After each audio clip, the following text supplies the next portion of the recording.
అందరికీ నమస్తే అండి. ఇక్కడ దాకా వచ్చిన ఈళ్ళందరికీ ఒక్కొక్కరికి ఒక్కో స్టోరీ ఉంది. ఎవరి లైఫ్‌లో వాళ్ళు యుద్ధం చేశారు. అందరూ ఇక్కడి దాకా వచ్చారు.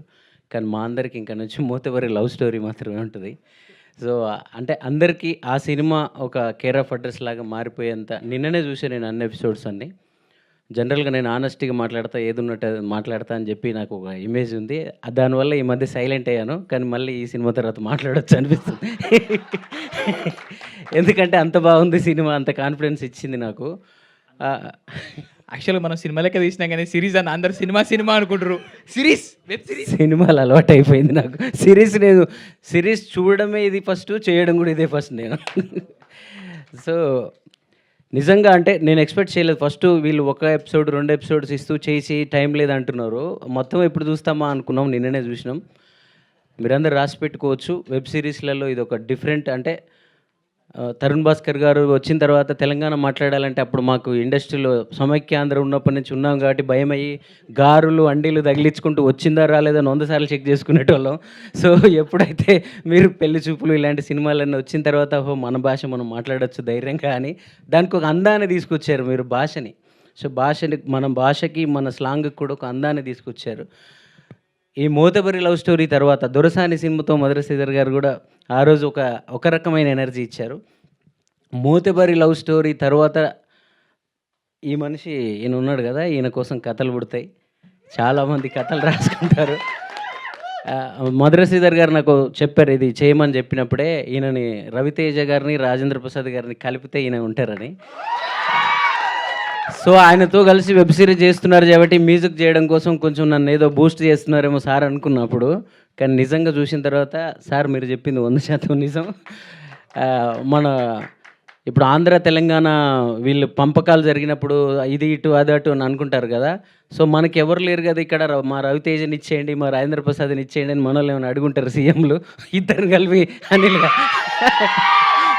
అనిల్‌ని ఇచ్చినారు.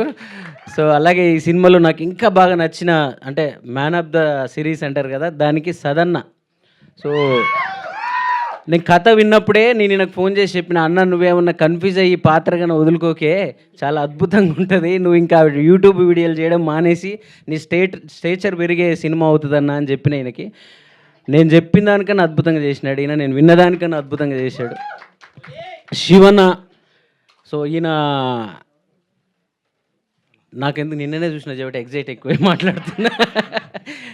నిజంగా నాకు ఈయన పక్కనే ఉన్నాడు. నా పక్కనే ఉండి చూపించాడు సినిమా అంతా. ఒక ఫ్లాష్ బ్యాక్ ఎపిసోడ్ ఉంటది సినిమాలో. ఆ సినిమా అంటే జనరల్‌గా ఫస్ట్ ఎపిసోడ్, రెండో ఎపిసోడ్ చూస్తున్నప్పుడు ఓకే పర్లేదు వీళ్ళకి ఉన్న దాంట్లో ఏదో చేశారు. మనం బ్యాక్‌గ్రౌండ్ స్కోర్‌తో దీన్ని బాగా లేపాలి అని అనుకున్నాం. కానీ మూడో ఎపిసోడ్ నుంచి 6 ఆ ఎపిసోడ్స్ అన్ని చూస్తున్న తర్వాత అసలు మ్యూజిక్కే అవసరం లేదు. నేనే కళ్ళల్లో నీళ్ళతో ఆ పాత ఎపిసోడ్ అంతా చూశాను. సో, ఒక మణిరత్నం గారు, ఒక శ్రీరామ్ గారి ఆ ఫోటోగ్రఫీ అలాంటి మూడ్ ఎలా ఉంటదో ఆ ఓల్డ్ స్టోరీ మొత్తం అంత బాగా చేశాడు డార్లింగ్‌లో. మీ అందరికీ నేనేదో మ్యూజిక్‌తో చేయాలని అనుకున్నాను. మీరు ఆల్రెడీ నన్ను మించి చేసేసారు. సో, మేము జస్ట్ దాని ఫీల్‌ని తీసుకొస్తే చాలు మ్యూజిక్ అని అనిపించింది. సో, ఈ సినిమాలో ప్రతి పాత్ర పేరు పేరున చెప్పలేము గానీ ప్రతి పాత్ర వీవా అన్న ఉన్నాడు, నిసార్ బాయ్ ఉన్నాడు. ఆ ముసలాయన పాత్ర రాముల తాత ఉన్నాడు. అలాగే ఇంకా వాళ్ళ అన్నదమ్ముల పాత్రలైతే చెప్పడానికే లేదు. 'నేనున్న గర్భంలోనే ఏడాది నువ్వున్నావు' అనే ఒక అన్నదమ్ముల పాటతో నేను అన్నదమ్ముల పాటకు చాలామందికి కనెక్ట్ అయ్యాను. కానీ ఈ సినిమాలో ఇద్దరు అన్నదమ్ములు ఉంటారు. ఇంక ఆళ్ళ గురించి చెప్పడానికి లేదు. మీరు సినిమాలో చూడాల్సిందే. నేను చెప్పిన పాట అంత గొప్ప అన్నదమ్ములా కాదన్నది మీరు చూడండి. అదే ఈ కథ. సో, ఇంకా మంచి మంచి పాటల ఈవెంట్స్ అన్నీ ఉన్నాయి. ఇప్పుడు చెప్పుకుంటే అన్ని ముచ్చట్లే అవుతాయి. అన్ని సినిమాల్లో ఎవరైనా ఇలాగే మాట్లాడతారు. బట్ కంటెంట్స్ వస్తుంటాయి మీకు. అప్పుడు ఇంకెక్కువ మాట్లాడుతుంటాం. తప్పకుండా ఈ 'మోతబరి లవ్ స్టోరీని' చూడండి. చాలా చాలా వెబ్ సిరీస్ హిట్ చేస్తున్నాం మనందరం గానీ ఇది రూటెడ్ మన ఊర్ల నుంచి, మన గ్రామాల నుంచి, మన జీవితాల నుంచి వచ్చిన మనుషులు వీళ్ళందరూ. మేము గూడా. సో, ఇది విజయవంతమైతే ఇంకా చాలా కథలు పల్లెల నుంచి పుట్టుకొస్తాయి. చాలా కళాకారులు పుట్టుకొస్తారు. అదంతా మీ చేతిలోనే ఉంది. Thank you.